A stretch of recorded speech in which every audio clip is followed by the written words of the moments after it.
Herkese merhaba ve kanalıma hoş geldiniz. Bugün sizlere aracın periyodik bakımı yapıldığında dikkat edilmesi gereken ve çok önemli olan bir husustan bahsedeceğim. Nedir bu? Yağ değişimi yapıldığında filtreler ve yağ değişiyor.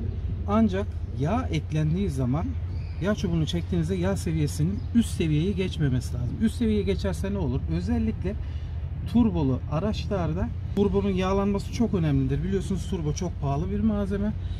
Bu yeteri kadar yağlanmaz. Neden? F dizayn edilmiş en yüksek yağ seviyesidir.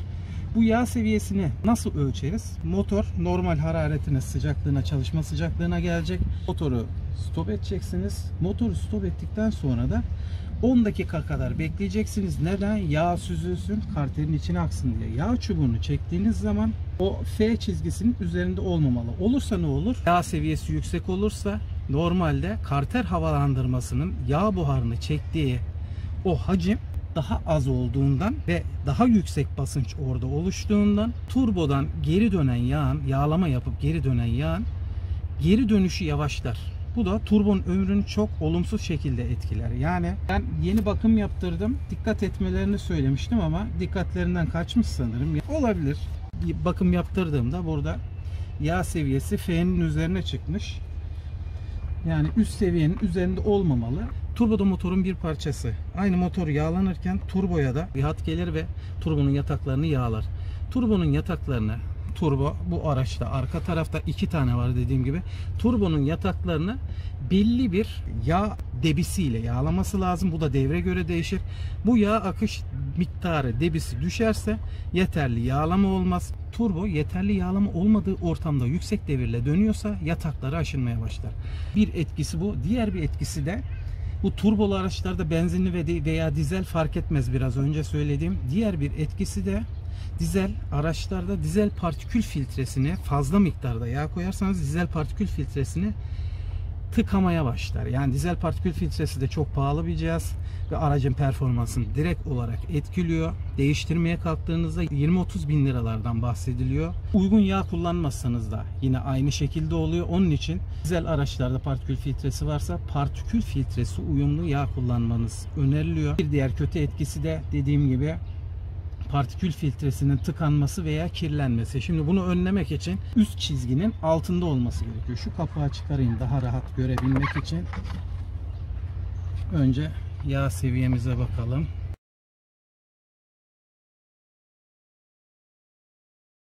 Bir bez ile yağ çubuğunuzu silin veya böyle hav bırakmayan bir kağıt ile silin ve tekrar yerine yağ çubuğunun yuvasına sokup seviyeyi ölçün. Bakın üst çizginin üzerinde. Bu üst çizginin altında olmalıydı. Bakın üst çizginin üzerinde. Nerede olmalıydı bu? Şuradan daha iyi görülüyor. Bakın bu ta buralarda, daha aşağılarda, şuralarda olmalıydı. Ben şimdi bu fazla yağ çektireceğim. Motorun sağlığı için herhangi bir turbolu, benzinli veya dizel araçta bu sıkıntı. Ki bu araçta çift turbo var, bir turbo diye geçiyor. Çift turbo olduğu için daha da sıkıntı. Turbolar pahalı. Bu araçta 2 tane var. O yüzden fazla yağ ben çektireceğim. Nereden? İşte bu yağ deliğinden. Nasıl çektirebilirsiniz? Göstereyim. Şu şekilde bir akvaryum hava hortumu veya serum hortumu bulursanız bu serum hortumunu tabi şu kısmını iyice temizlemeniz lazım. Şuradaki yağ deliğinden içeri, şurada gördüğünüz gibi şuradaki yağ deliğinden içeri ta ki yağ ulaşana kadar ittirip bu taraftan çektireceksiniz. Ne ile? Büyük enjektörle. Büyük enjektörü bağlayıp çektirdiğiniz takdirde yağı çekebileceksiniz. Yani bu ucuz yöntem. Ben böyle fazla yağ tahliye etmek veya şurada görüleceği gibi fren sıvısını değiştirmek ya da orada soğutma sıvısını değiştirmek amaçlı böyle bir cihaz satın aldım. Ne işe yarıyor bu? Bunun bir pompası var ve uçlarını bağlayıp bu hortumları bunun içine sarkıttığınızda yağ değişiminde de kullanılabilir. Önce düzeneyi hazırlayayım, sonra yağ çektirirken yine birlikte olacağız.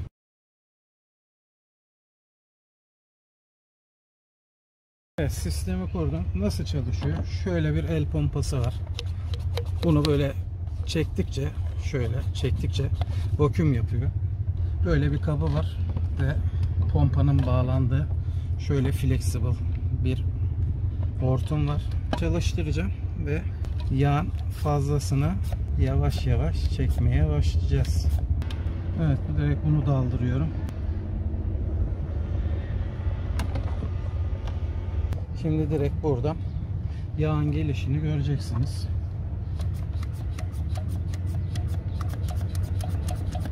Bakın geliyor.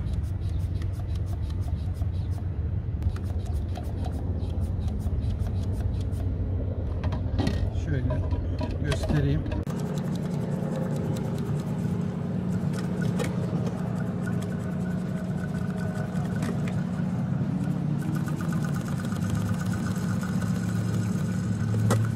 Evet, yağ damlamaya başladı. Fazla yağ bu şekilde alacağım. Bazı tamircilerde böyle vakumla yağ, yine yağ çubuğundan çektirebileceğiniz cihazlar da var. Onlarla da yapabilirsiniz benzer işi. Bu elle yapılanı.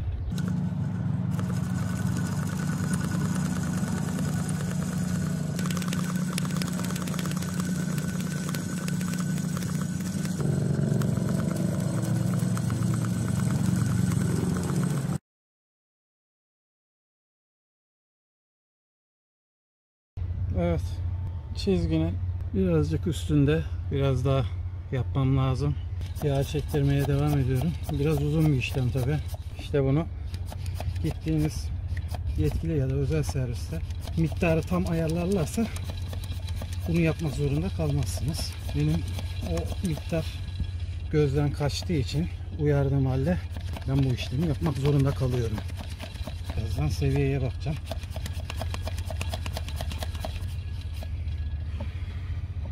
Bakalım ne kadar yağ çektirmişim.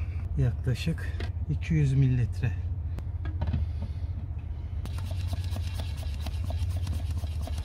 Damla damla akıyor bununla. Şimdi bir seviyeye bakayım.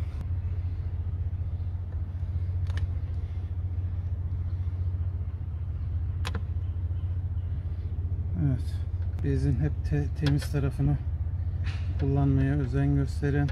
Çünkü temiz tarafını kullanmazsanız kartere yabancı cisim girmesine sebep olursunuz. İşte bu da yağ koyan insanın yağ ayarlaması için bir başka neden. Yoksa benim gibi siz de uğraşmak zorunda kalırsınız. Evet, çok az çizginin üzerinde biraz daha işleme devam edeceğim.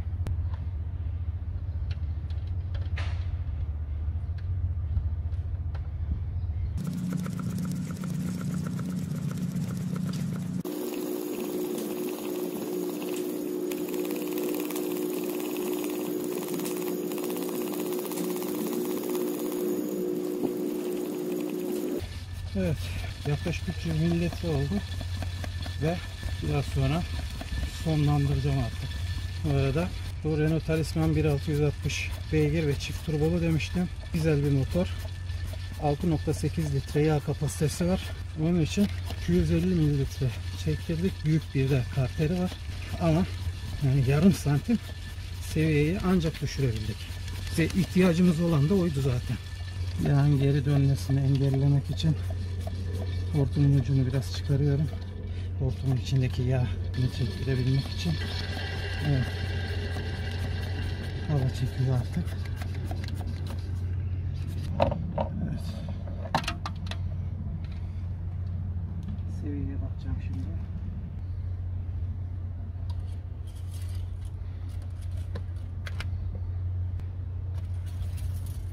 Burada görüldüğü gibi şurada üst çizgi, bakın üst çizginin hemen altına geldi. Buradan da görülebiliyor. Evet, işlem başarılı. Doğru mu ölçtüm diye. Doğru.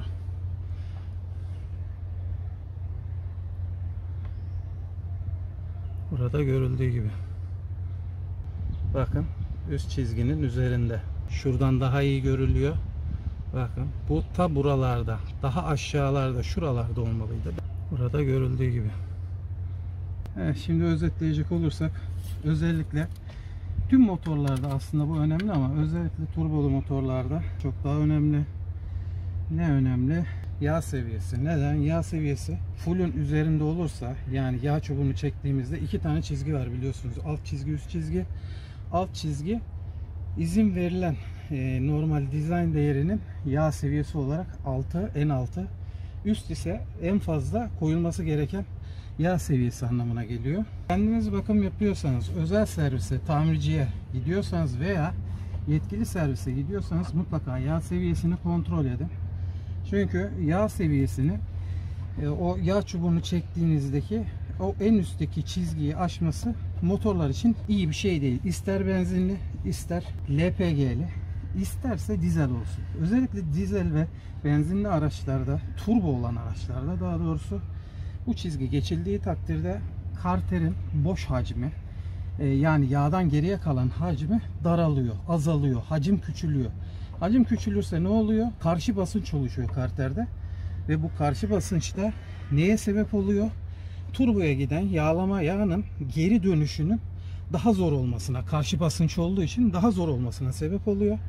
Ve o geri dönüş az olduğu için de turboda yeterli yağlama olmuyor. Ve yüksek devirle dönen bir turboda olması gereken yağ debisi maalesef olmuyor. Yağ akışı yeterli olmadığından yatakları çok daha çabuk, turbo yataklarını çok daha çabuk tüketebiliyorsunuz. Turbo pahalı ve bunun yanında ekstra olarak dizel araçlarda şunu da eklemek gerekiyor.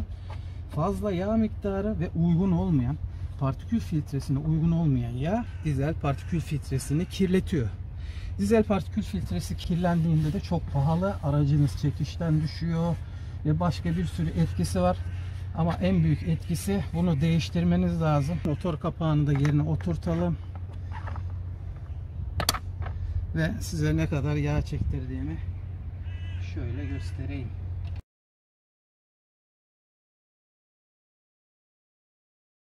Şuradan görülebilir.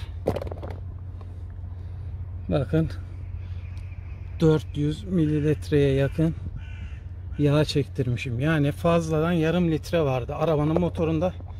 Dediğim gibi bu iyi bir şey değil. Motoru sıkıştırır. Eğer iyi bir şey olsa üst limit diye bir şey koymazlardı motora. Yağ seviyesi olarak. İzlediğiniz için teşekkürler.